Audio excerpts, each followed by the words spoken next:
How you doing, guys? Chris here. Well, I picked up the new Vifly Short Saver 2 today, and let me show you why I had to pick this up.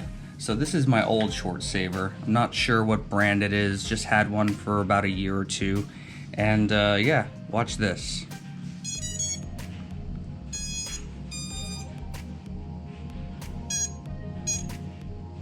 You see that stutter that it's doing?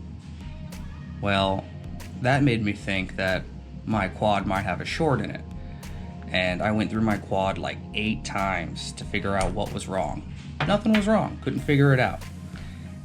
So I figured maybe it's the Short Saver. And so I bought a new one. Now let's confirm. So first, it tells you to plug in your battery.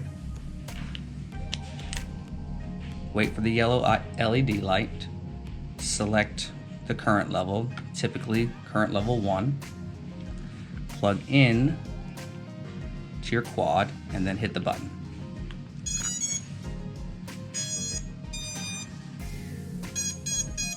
And good to go, just like that. So I had a bad Short Saver. Couldn't believe it.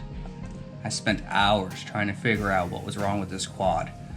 So spend some money, get the good Short Saver. These things do go bad. So there you go.